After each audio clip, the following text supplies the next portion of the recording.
Welcome to the Fantasy Champions Fantasy Football Podcast. Here's your host, Morgan Colby and Rick Lemon.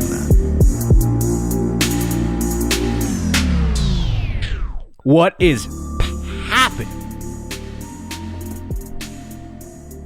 What's up, dudes? How we doing, Fantasy Champions? Welcome to this Thursday afternoon, night, whenever you're listening to this. Maybe it's Saturday. I don't know.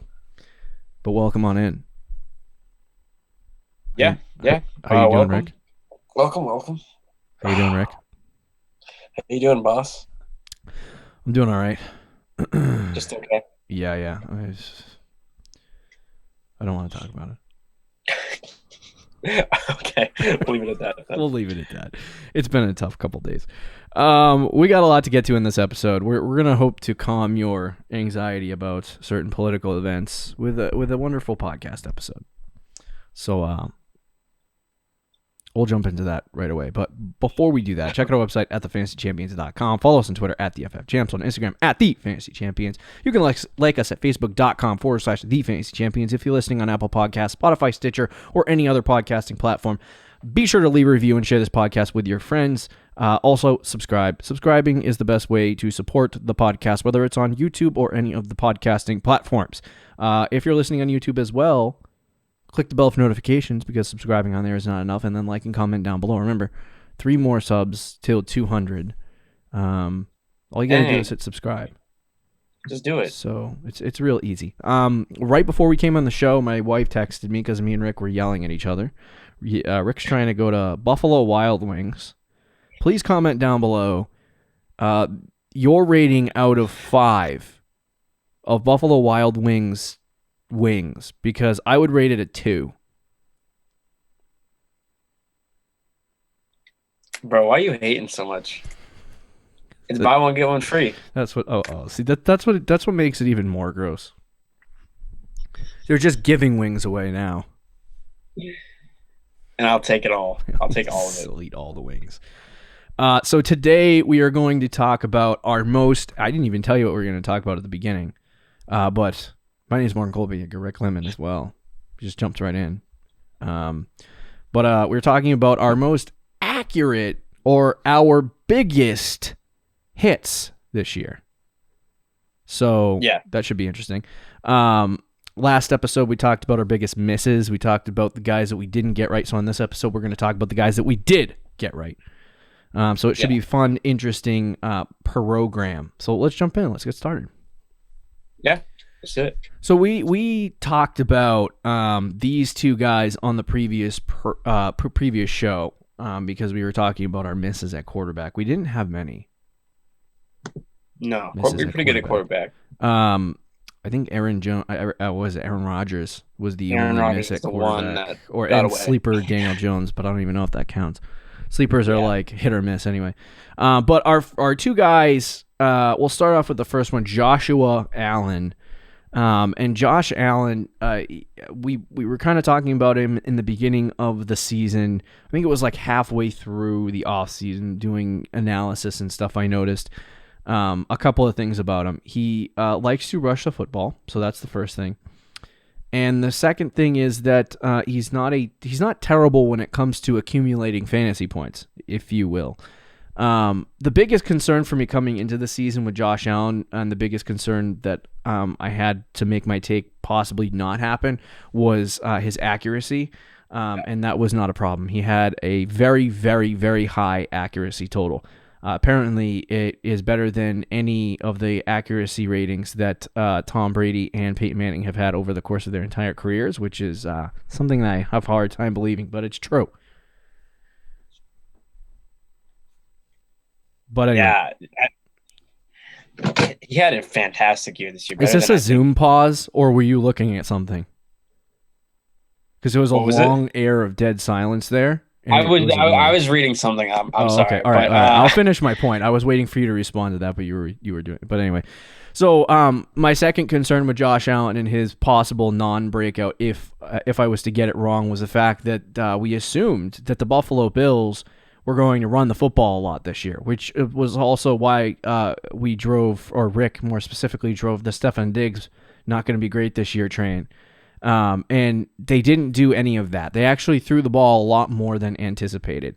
And Josh Allen had a fantastic season. I told Rick in one episode, I wish I had the episode name and I wish I had the clip, but we talked about how he could be, he's not a Patrick Mahomes like talent the year Mahomes threw 55 touchdowns, but I talked about how he could be the guy that's getting taken in the 9th or 10th round in redraft leagues, that you can flip into, being the QB1 overall in fantasy. And if you're counting 17 weeks, he was the QB1 in all of fantasy. So Josh Allen had a big breakout this year. I'm curious if it continues going into the future. He's not going to be QB1 next year. I'm shocked that he even did it this year, to be honest with you. But he was a breakout that we nailed.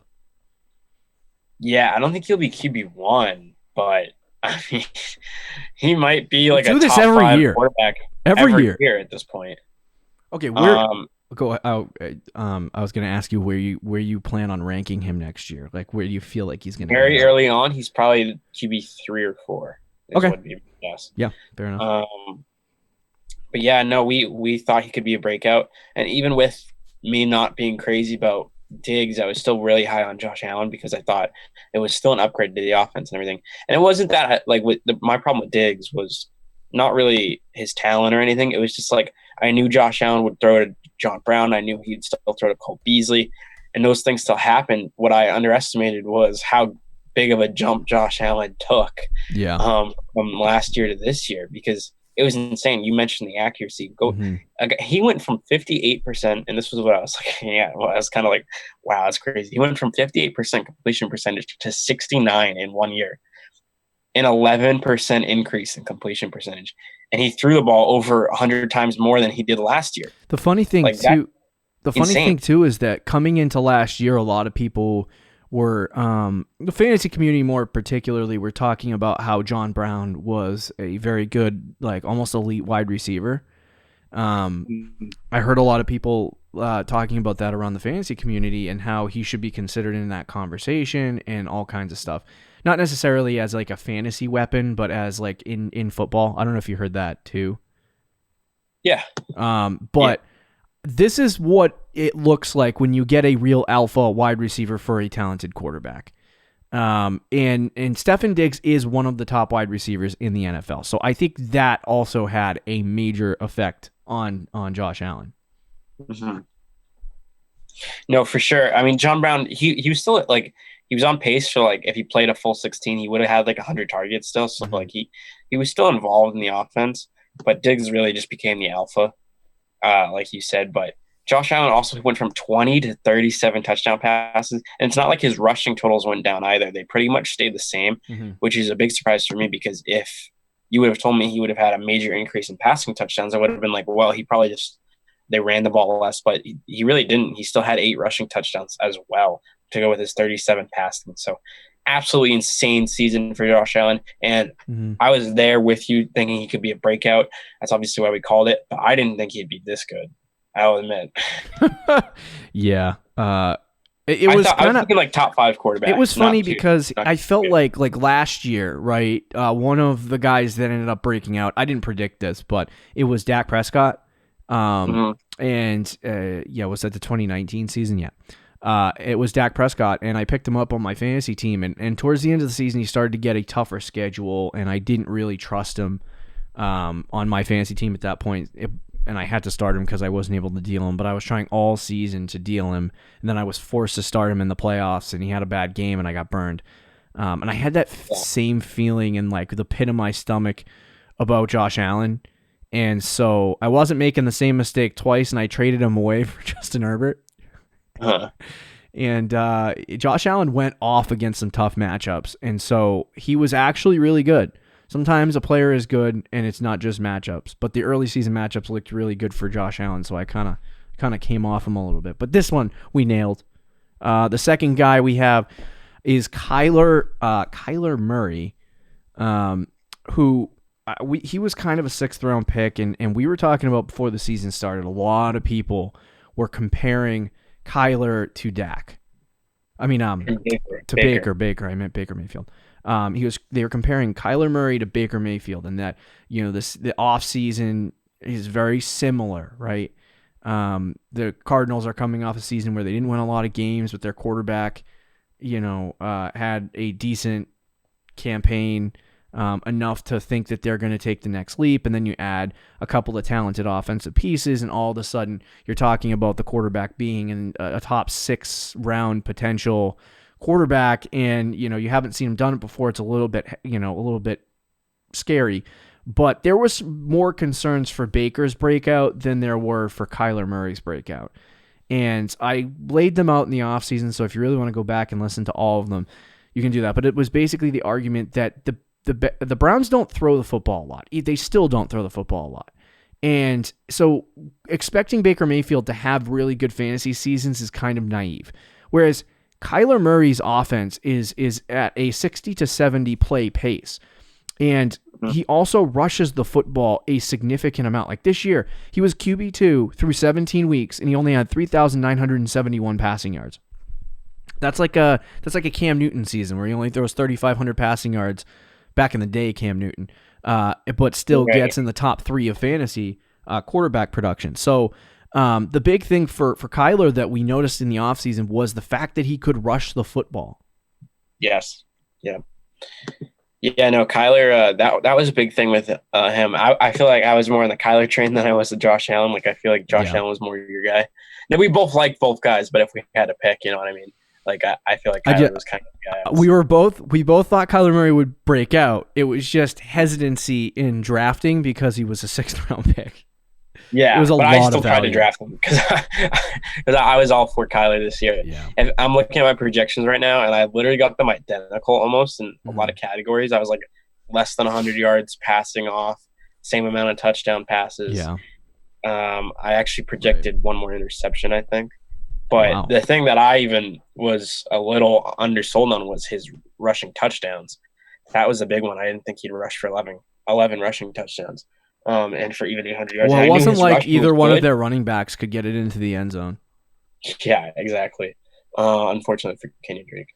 But yeah, no. Unfortunately, unfortunately for Kenyon Drake, that didn't happen. But for Kyler, it was great because he had 11 rushing touchdowns. But yeah, no, I figured he would have a good rushing season. I think that's what kind of capped him off, though, for being the QB1. But we talked about Kyler being a potential QB1 in the offseason because of his rushing floor, because of his passing. They added DeAndre Hopkins. Like, it was kind of all coming together. And I don't know why I had that same energy for Kyler, or I didn't have the same energy I did for Kyler for Josh Allen, because if you look at their situations, it was pretty much the same. Like, another year in the offense, they add a big-time receiver, another year older, he can rush. Like, it was kind of all the things I liked about Kyler, Josh Allen had. But, no, I mean, these two guys were guys that we really nailed on this year. Yeah. We have to move on, but I just saw something that I thought was kind of interesting. Pressured completion percentage for Josh Allen ranked 31 in the NFL. That's not good. Did they add anybody to the offensive line this year? I don't even know. I'm not sure. I don't know. I don't remember. But anyway, he had a really great season. I'm sorry, that was for Kyler Murray. I thought I was looking at Josh Allen's numbers. Oh, okay. But yeah, I think for him, it's safe with the rushing. He didn't do great passing the football. I mean, he had a good season passing the football, but it wasn't like elite. Nothing crazy, yeah. Yeah, 26 touchdowns, 3,971 yards. That's like early 2000s good quarterback season numbers nowadays. But anyway, so let's move on to the running back position really quick, and we're going to start off with Rojo. Ronald Jones we pegged as a sleeper, so this was a guy that we didn't necessarily think was going to break out into the top 12, but was going to end up a pretty decent play. I believe he got hurt. Am I wrong on that? He had COVID as well, I think. Yeah, so he missed 2 games overall on the season, but he ended as the RB16 overall, which was ahead of Chris Carson, but Chris Carson only played 12 games. So, but if you add in his points per game average to his total, based on what he would do this year, I think it was right around, 24, somewhere around RB11, RB10. So, and he was a guy that we felt was somebody who was going to kind of take. There's so many. See, when we first pegged him as a sleeper, there was no running backs in that offense. And then they drafted Keyshawn Vaughn, and we still thought Ronald Jones was going to be a sleeper, and we liked Ronald Jones a lot if you go back and listen. And then right before the season, they signed Leonard Fournette. And so I don't know what our thoughts were at the time. I don't really remember. But he did hold up a lot of the production that we thought he was going to get, even with Leonard Fournette, which was kind of surprising. It was like they really, like at the beginning of the season when Bruce said that Ronald Jones was the guy, me and Rick almost didn't believe him. And he still was the guy. But, I mean, ending the season as the RB16 and possibly maybe if you get a full season out of him as like the RB14 or 13, I think if a guy like Leonard Fournette leaves this offseason, he's on a 2-year contract or a 1? I think it's just a 1-year deal. If he leaves and Ronald Jones is still the starting running back for them, I don't know what their plan is with Keyshawn Vaughn, but if Ronald Jones gets a full opportunity next year to get the full workload, I think he could be an RB1. But yeah, he was a guy that we kind of hit on. Yeah, no, exactly. Ronald Jones was somebody who I was really another guy I was really on board all year, and then when they signed Fournette, I kind of faded him a little bit. Yeah, but he was still really, really good even with Fournette there, and it just makes me wish Fournette wasn't there, because I think if Fournette didn't play all year, he probably would have been a top 10 running back, especially with the weak year that the running backs had. I mean, he might have even snuck in like the top 7 without Fournette there. So, man, I just really wish he wasn't there. But yeah, Ronald Jones we were high on. One of the reasons I really liked Ronald Jones was because with the Buccaneers offense, I thought was going to be more prolific than it was previous year, and it was. But also typically in a lot of goal line situations, Brady will QB sneak or he'll hand it off. There's a lot of situations where they use rushing touchdowns. Like it happens a lot.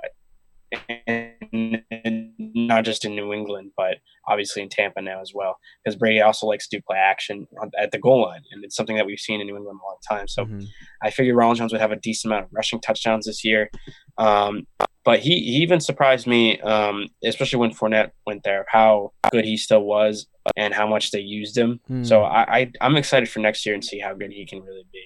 Yeah, I'm agreed upon on that one. Like I said, he was a sleeper, so we had a lot more questions about him than normal to not peg him as a breakout, but he was a guy that we hit on. And then I think I was driving this train because Rick is the Nick Chubb truther. He's going to carry the torch for Nick Chubb when he's 42 years old and trying to be Frank Gore. Maybe. But anyway, so Hunt was somebody that we felt he was getting drafted, in the 7th round, I think.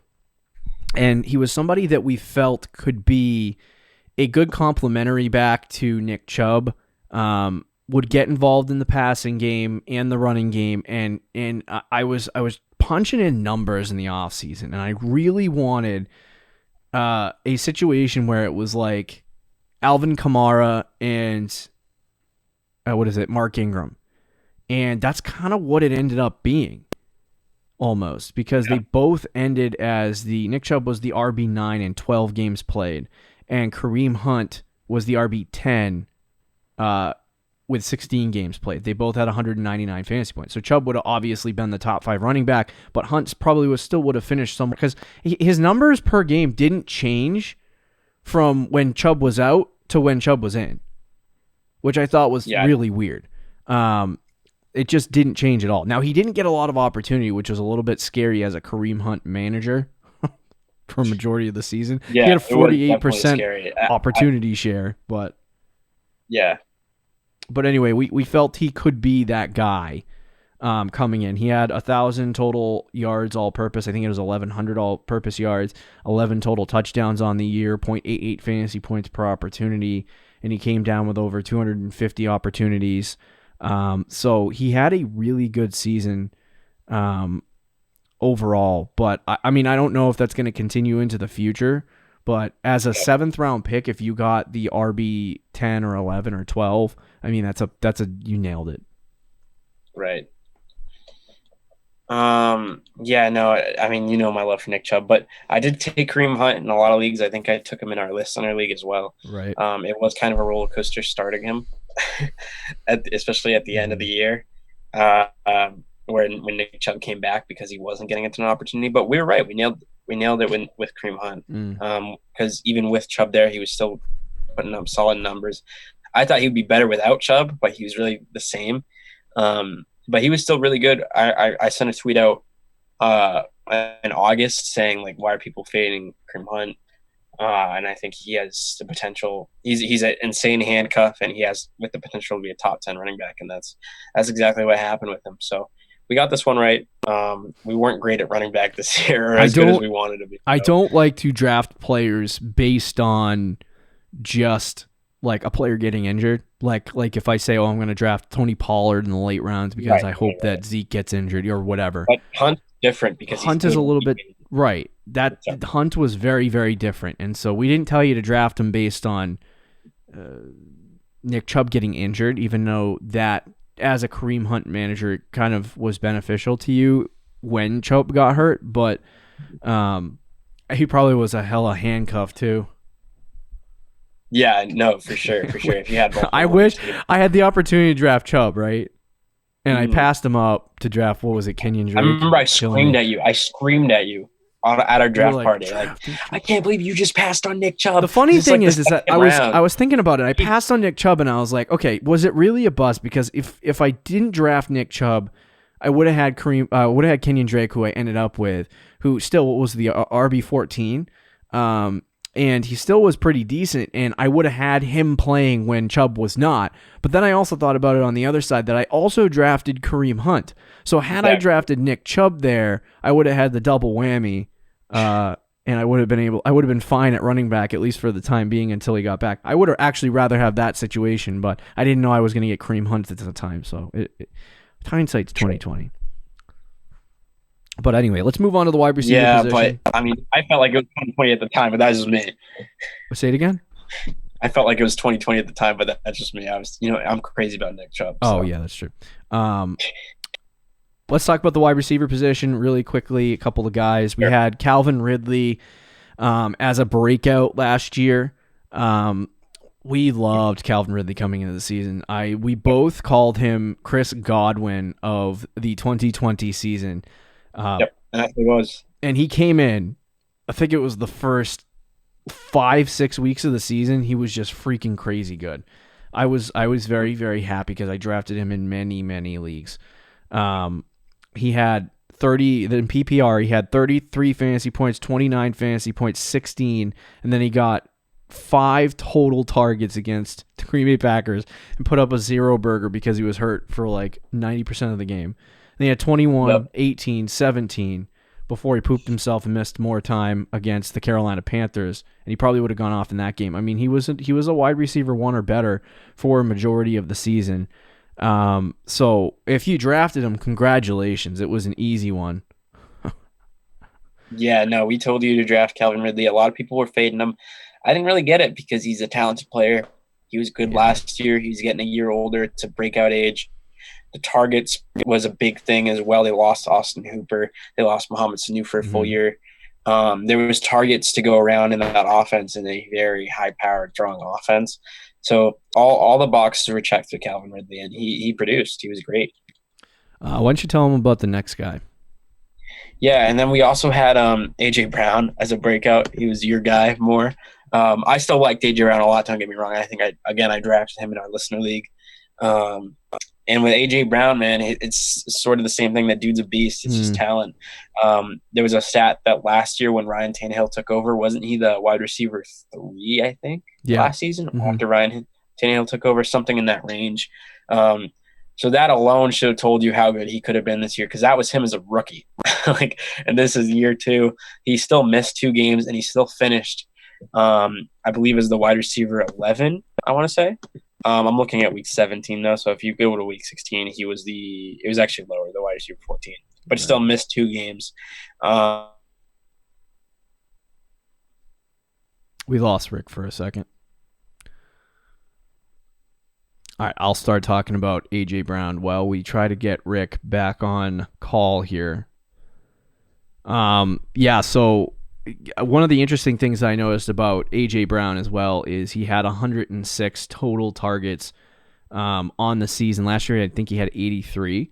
And the fact that he had 106 targets only is absolutely asinine. It's crazy. I think when it comes to, the production that he had as a wide receiver over the course of just 14 weeks, it turned into a crazy good season for him production wise. He ended the season with 215, I think it's 212 fantasy points total on the year just through 14 games. You add 2 extra games into that total, and he ends up as like a top 5 wide receiver right around Justin Jefferson or DeAndre Hopkins. So it is very, very interesting to see exactly what happened this season with A.J. Brown.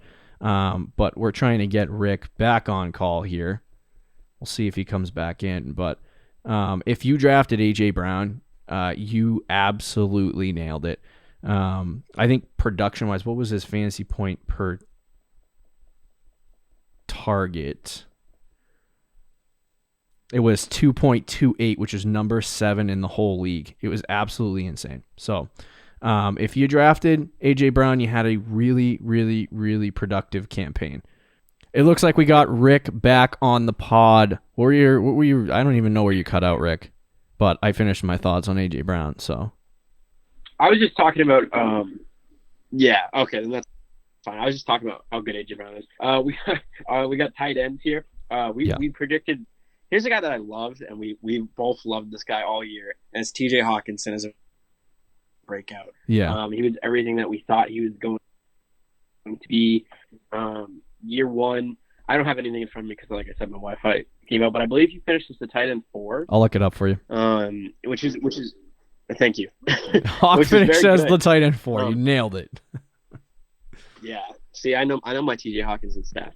But yeah, T.J. Hawkinson was great. Mm-hmm. A lot of people were down on him, but look, he's a second-year player, was a top 10 pick. He's only going to get better from here as well. I think he's going to be in that Kittle-Kelsey range. Once Kelsey kind of fades out and gets old, I think Hawkinson's going to kind of move into there. I think he's only 23, 24. Right. So he's a really good player. It's going to be interesting to see next year how that quarterback situation plans out because we might not get the same production out of him, but he's a really good player and had a good year. It'll also be interesting to see who ends up in Detroit. Eric Bieniemy has interviewed with everybody. If he goes to Detroit, it depends on who they get at quarterback, but I think that would be fantastic news for T.J. Hawkinson. Because I think he could have a monster season next year. But yeah, Hawk, you know how much I love Hawk. That would be huge. Yeah. I don't think he's going to go to Detroit, though, to be honest. You know how much I love the Hawk. And how pumped I am that T.J. Hawkinson had a good season. He is so frustrating to watch. It's like you draft him and you have him on your fantasy team all year. And you watch him in games and you watch his production and you're like, oh, man, I wish I could get rid of this guy. You look at he's the tight end 4, and it's like, oh, so I got one of the best tight ends in the league. But he had 16 fantasy points in the first game of the season, and then he was like tight end. He was a tight end 2 for a lot of weeks in a row, but he was always getting like 9 or 10 fantasy points a week. And I think the constant like 9, 10, 11 fantasy points a week. It's not great fantasy point numbers. Like, you're not getting Kelsey numbers. You're not getting Tanyan numbers. You know what I mean? Or Kittle numbers. But you're getting consistency that you don't get out of the tight end position all that often. And so I think he's a tight end 4. I mean, obviously we pegged it. But I hope that he gets better as this, years go along. What is his second year for him? This was his second year. Okay. The next guy on our list. Going into his third. The next guy on our list is, and the final guy, is Austin Hoop. There it is. Love you, Austin Hoop. There it is. Yeah. Hoop had his moments at the end of the year when some guys went out, and I think he's getting more comfortable in that offense. But I felt like an easy win at the time. and we both nailed it. He was like a 7th, 8th round pick, which is just way too high. They're just basing it off last year's production in Atlanta, where he got a lot of targets. And in Cleveland, in a heavy run-first system, he just wasn't going to get as much targets. David Njoku was there. Harrison Bryant was there. Odell was there for half the season. Jarvis Landry. Like, they have so many mouths to feed that Hooper just was not going to get a lot of targets. But again, he looks like he's getting better as the year goes on, so that's good for him. But he finished, I don't know where he. That's because everyone got COVID. Top 10, I believe. Yeah, exactly. Yeah, I think part like Austin Hooper finished in the top 10, and I think that a lot of people would consider that as a not bust. But if you did draft him, you weren't playing him every single week. No, and it was more. What was he? Like a top 5 round pick? No, he was like a 7th, I believe. He was like a 7th. Okay, pick. yeah, but it just wasn't like like you could draft T.J. Hawkinson in a late tight end off the board. Yeah, but you could draft T.J. Hawkinson or pick up Robert Tonyan. You know what I mean? Or even Logan Thomas, who had 141. Even Gesicki too. Right, and there was a lot of options at the tight end position than Austin Hooper, and you took him in the 6th, 7th round as the 5th tight end off the board. Like, that's a lot. So that is the reason why he's a bust and why we pegged him as a bust. The biggest thing for me wasn't necessarily that I hate to use the phrase had a lot of mouths to feed, but the Browns had a lot of people to get the ball, and it wasn't just that for me. It was also the fact that Kevin Stefanski offenses are notorious for not throwing the football a lot. So it was not just that, but it was also the fact that they had multiple tight ends and the fact that Kevin Stefanski doesn't throw the football a lot. So that usually means that there's going to be less production for guys. And unless Austin Hooper was elite in terms of efficiency, then that's what it's going to be. Hooper's more known, like a lot of people talk about he's an average pass catcher. And he's a much better blocker, and I think that's why they brought him in, not necessarily to be an offensive weapon downfield, which he can be, but to block for them. It's an expensive blocking piece, but whatever. Yeah, exactly. Better, more of a pro player, good signing for wise, but fantasy, when we're talking about statistics and stuff, not exactly for a great player. Yeah. So that does it for this list of our most accurate predictions, our biggest hits in the 2020 fantasy football season. We were going to do a mock draft today. I don't know if we talked about that on the last show. I don't believe we did. But there's a lot of things in flux with sleeper and mock drafting right now for some reason. Yeah, so we're gonna wait a little bit. We're definitely gonna do a mock draft in the next couple months, though. The next either January or February. We want to do an early mock draft because we're psychopaths. Then we can reference it in August and see where things have gone. Because I can always go back in time. Yeah, true. Exactly. We can do that. But anyway, that'll do it for this episode of the Fantasy Champions Fantasy Football Podcast. Thank you for listening. If you made it this far, be sure to like, subscribe, do all that good stuff. Check out our website at thefantasychampions.com. You can also follow us on Twitter and Instagram, and we will talk to you on Tuesday. Take it easy, guys. Thank you for listening to the Fantasy Champions Podcast. Make sure you subscribe on iTunes and YouTube, and follow us on Twitter at TheFFChamps.